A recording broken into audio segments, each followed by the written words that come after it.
Okay okay. हाँ, तो सम्यक दृष्टि हुए हैं कि नहीं हुए हैं? नहीं हुए हैं तो नहीं, जब तक सम्यक तो नहीं हो रहे हैं और सच्चा प्रयत्न है तो सम्यक तो सन्मुख कहेंगे हम उनको। समझ में आएगी? सच्चा प्रयत्न, ईमानदारी होनी चाहिए, ये पहली बात याद रखना। मैं एक ही शब्द बोलूँगा, ईमानदार। ईमानदार करता है दिल से करता है क्या पूरा? अगर दिल से करता है तो सम्यक तो सन्मुख में आ गया वो जीव, उसके मिथ्यात्व मंद होगा और वो सम्यक को प्राप्त होगा। दिल से करेगा तो होगा ही होगा। अगर नहीं कर रहा है दिल से, समझ में आए, इस मार्ग में लगाव तो है लेकिन दिल से नहीं है या ईमानदारी से नहीं है, तो उसके तो वही दशा है जो मिथ्या दृष्टि होती है, बस ज़्यादा कुछ अंतर है नहीं। समझ में आए? कैसे बोले हम उसको? ईमानदारी नहीं ना अंदर, और ईमानदार है तो सम्यक तो होने वाला है, उसके सब ये होने वाला है, पक्की बात है। और बोलोगे नहीं नहीं बेईमान नहीं है लेकिन उसको समझता नहीं, तो भोले जीवों का भी कार्य नहीं है, ये तो अभी चतुर होना चाहिए तुम्हारे को। नहीं हमको समझाइश नहीं तो गलत हो रहा हमारा। अरे तू दुनिया भर का समझता पागल जैसा है ना, और इधर कुछ नहीं समझ रहा तुझे।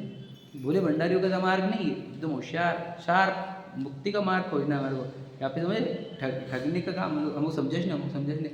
तो क्या कर रहा था वो, तब समझ नहीं रहा था, तब तूने पूछा क्यों नहीं बार बार सही जा रहा हो कि नहीं जा रहा हो? पूछना चाहिए ना आजू बाजू को, गुरुओं को पूछो, जो अपने से बड़े उनको पूछो गलत हो रहा है क्या मेरा कुछ, समझ में आएगा? जब खुद चेक करना चाहिए, रिचेक, समझ में, एनालिसिस, सेल्फ एनालिसिस, समझ में करना था तुझने। तो फिर ना भोले भंडारियों का मार्ग है और ना बेईमानों का मार्ग है, ये चतुर ईमानदार लोगों का काम है। क्योंकि देखो ईमानदारी लगेगी ही, नहीं जब तक तुम फुल्ली डेडिकेटेड नहीं होगे तुमको कैसे मिलेगा? दूसरा, तुम बेवकूफ़ रहोगे तो भी नहीं मिलेगा, तुम बहुत डेडिकेटेड हो लेकिन मूर्ख हो तो कैसे चलेगा? समझदार होना चाहिए, शार्प होना चाहिए, चतुर होना चाहिए। अपने काम अपने को साधना है तो कैसे साधते हैं उस कार्य को? उसके लिए बुद्धि प्रयोग करते क्या नहीं करते? बुद्धि प्रयोग करनी पड़ेगी। तो इसलिए अगर कोई समझदार भी है, समझ में, विवेकी है, शार्पनेस भी है, समझ में, और ईमानदार भी है, तो सम्यक तो रह कैसे गया? ये प्रश्न है हमारा। हुआ कैसे क्या नहीं? फिर नहीं निकाल लेते, नहीं ऐसा होता ही नहीं। पुरुषार्थियों को नहीं होगा तो किसको होगा?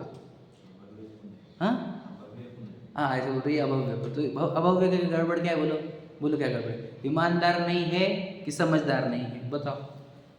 समझदार। बस बोल दिया हमने, आगे उत्तर हमारे। एक तो ईमानदार चाहिए, अब फिर वो बता दूसरे मान के चलो जो बहुत शार्प है लेकिन ईमानदार नहीं है, उनको मान के चलो मैं हूँ, एग्जाम्पल मेरे लिए, शार्प है समझ लो, ज्ञान है एकदम ज़बरदस्त, लेकिन ईमानदार है, सिखाने का दूसरों को, खुद का आत्मकल्याण नहीं करना है, तो होगा क्या? खुद की बढ़ानी की है, इम्प्रेस करना है दुनिया को, नाम बड़ा करना है, तो होगा क्या? तो ऐसे लोगों को भी नहीं होगा। समझ में आएगा नहीं?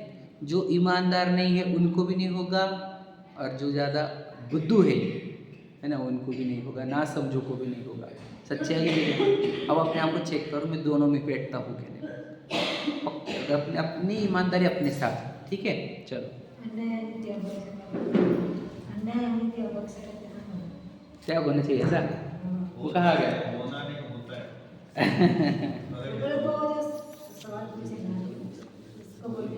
उस जीव का अन्य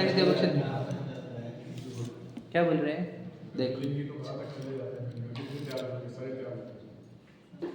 हाँ हाँ हाँ, मुझे बताओ, अन्य ईमानदारी में अन्य अनित्य पक्ष त्याग हो ही जाता है। ईमानदार है और अन्य अनित्य पक्ष नहीं छूट रहा है, तो क्या संभव है? अरे वाह वाह,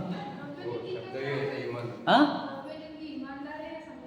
ना समझ, हाँ ईमानदार तो है एकदम। मैंने ईमानदारी पर प्रश्न नहीं उठाया उनके, इसलिए उनको नमस्कार भी कर लेते हैं, याद रख लेना। ईमानदार पक्का है वो, याद रखना। वो कोई दूसरे इंटेंशन से निकला ही नहीं घर से बाहर, वो मुक्ति का ही इंटेंशन है। बताओ, मार्ग समझ, आपकी पकड़, तत्व की पकड़ इतनी गहरी होनी चाहिए, इतनी गहरी कि मूर्ख नहीं बनने चाहिए किससे आप। तो दुनिया में आप बताओ, आपका बिजनेस जो भी आप कर रहे हो उसमें आपका अगर ढीलापन रहा तो आप सक्सेस होता है किसमें? आपको कंप्यूटर कब का लूट ली भाग जाता तुम्हारे को, आपके एम्प्लॉय लूट लेते आपको। वहाँ पर तुम्हारी शार्पनेस कम हुई तो तुम्हारी दुनिया लूट ले रही भैया। यहाँ पर कर्म नहीं लूटेंगे, कर्म चोर चौर सर्वस लूटे शुद्ध नहीं, कहीं सुनेगा नहीं, लूटते कि नहीं लूटते? और गड़बड़ क्या है? शुद्ध नहीं। द्रव्यलिंगी केस क्या है? शुद्ध नहीं चाहिए ना, और क्या है? कौन सी शुद्ध होना? मेरी खुद की शुद्ध नहीं है, बस 28 मूल गुण है, लेकिन मैं कौन हूँ ये नहीं पता। अब क्या शुद्ध, अब बताओ कैसे बेशुद्धि है ना, फिर शुद्ध नहीं मतलब तो ना समझिए कि नहीं, ना समझी ही है, समझ में नहीं, इसे याद रखना एकदम, ना समझी चलेगी ना बेईमानी चलेगी इस मार्ग, समझ में कि नहीं। एकदम अपने आप को ईमानदार और शार्प दोनों बनाओ। तो फिर ना भूल मतलब का ना समझी का ही प्रकार है, समझे ना। चलो।